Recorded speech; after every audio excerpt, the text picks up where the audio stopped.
Bonjour tout le monde, merci de nous recevoir en ce mercredi. Alors la semaine dernière, Betty était venue nous parler des journées européennes du patrimoine, saison 2 aujourd'hui, puisque Betty Ribac est de retour avec nous.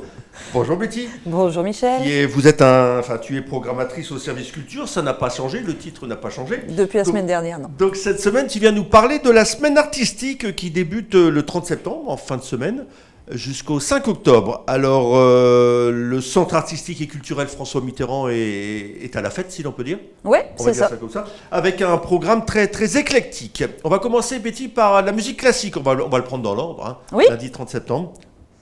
Allez, donc je voulais simplement dire que c'était la 12e édition en fait de la semaine artistique. Donc l'idée de cette semaine, c'est vraiment de proposer des spectacles vivants de tout genre, donc pour toucher un maximum de public, que ce soit les plus jeunes comme les plus âgés. Tous ces spectacles sont gratuits, donc j'insiste sur ce point. Et donc on est sur des formats d'1 heure de spectacle, comme ça c'est pas... Une seule représentation? Oui. À chaque fois? Là, okay. Sauf le spectacle pour enfants, mais en fait c'est des représentations scolaires. Donc pour le public, ça concerne vraiment qu'une séance. Avec un horaire non pas particulier, c'est toujours le même, c'est-à-dire 19h. 19h, sauf 19h. Pour le jeune public où on sera à 18h30 puisque ce sera pour les tout petits, mais on va en revenir en détail. Donc pour revenir au récital d'ouverture, on aura la chance d'accueillir Alain Raès et Florestan Raès, donc dans un récital de piano-violon. Donc là, on est sur musique classique. Beethoven, Debussy, je vois aussi. Oui, c'est ça. Donc ça, c'est lundi 30 à 19h. On enchaîne le lendemain avec justement le jeune public. Là. Voilà, c'est ça. Donc en fait, nous, ce qu'on essaye de faire, c'est toucher vraiment les enfants, mais voir jusqu'au très jeune âge. Donc là, on est sur un spectacle pour les 6 mois à 4 ans. Donc, pas trop tôt, 6 mois? On arrive à Non, on peut vraiment, parce que là, c'est vraiment captiver à 6 mois, un spectacle éveil, pour eux. Tout à fait. C'est la perception. Donc là, on est sur les différents, sur l'ouïe, l'odorat, etc.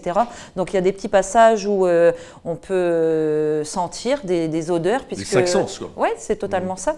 Et donc les bébés sont réactifs à ce genre de choses. Et en plus, on traite d'une histoire d'un doudou. Donc, les doudous à cet âge-là. Ouais. Donc les plus petits s'y retrouvent. Et les parents aussi. Et ça permet justement de partager un moment comme ça avec son enfant en parcourant le parcours. Parce que les grands, ils ont des grands doudous. Hein. Ouais. Petit doudou. Exactement. Donc c'est l'histoire de la petite grenouille qui a perdu son doudou et au travers des saisons, on va voir comment elle le retrouve ou non. Voilà, mystère. Ok, donc le lendemain, c'est une conférence spectacle. Oui, sur la Commedia dell'arte. Donc là, on est... On change d'univers complètement, là. Hein. Totalement. C'est vraiment le but pour démontrer. Programmation très éclectique qui permet de toucher tous les publics. Donc là, en fait, on a l'impression qu'on va assister à une conférence avec beaucoup de masques, justement, de la Commedia dell'arte. Et ils sont 2 comédiens et en fait, les masques vont prendre vie. Donc, ils vont nous expliquer. Donc, tu as le côté vraiment pédagogique qui est excellent. Moi, je le conseille que ce soit pour les collégiens ou les parents. On traite tout le temps de la Commedia dell'arte dans le parcours scolaire. En général. Et donc du coup... C'est vrai qu'on ne connaît pas spécialement Commedia dell'arte, mis à part Betty Jarry qui nous écoute, Betty, mais bon... Elle ne fait pas de Commedia dell'arte réellement. Là, c'est vraiment avec les masques à l'italienne, etc. Comme le carnaval de Venise, les masques et tout. Voilà. D'accord. Et donc, les 2 comédiens mettent le masque et du coup, il y aura des moments en fait de jouer. Ce n'est pas uniquement une conférence, ce n'est pas quelque chose d'ennuyant. C'est un spectacle, quoi. C'est un spectacle vivant, ouais. Ok. Le lendemain, on a du théâtre avec Jacqueline. Jacqueline. Alors là, on est sur un spectacle où on traite de la vieillesse, de la maladie d'Alzheimer, mais vraiment tout en poésie et de façon pas humoristique non plus, mais c'est tendre et c'est surtout bien joué. C'est une jeune compagnie en fait que j'avais repérée sur l'île et ce qui m'a touchée, c'est le talent des comédiennes. Elles ont 20. On dédramatise la maladie, quoi. Oui, totalement. Et c'est vu par cette jeune fille, dont la grand-mère, évidemment, a été aussi malade. Et donc, c'est fait à travers une récolte d'informations. Enfin, c'est vraiment un sujet qu'ils n'ont pas pris à la légère mais qui n'est pas triste. Donc, même si on est touché par ça, on pourrait se dire « Oh non, justement, j'ai pas envie d'y aller ».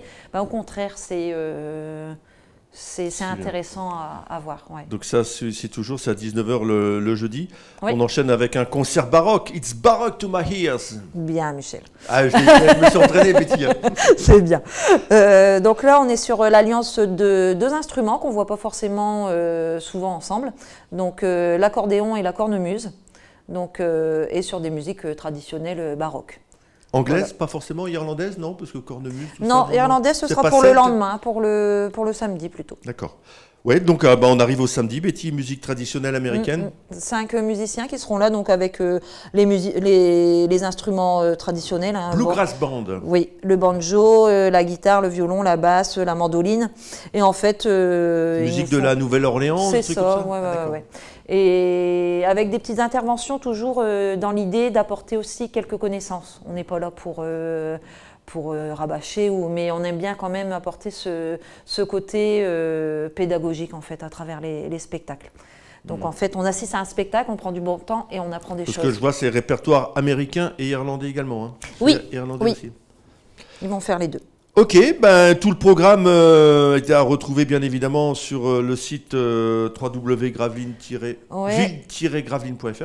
Et juste une information pratique, en fait, ces spectacles sont gratuits, mais ils méritent une inscription parce que les places sont limitées. Donc il faut pas, c'est mieux de réserver. Combien de personnes vous pouvez mettre à chaque fois?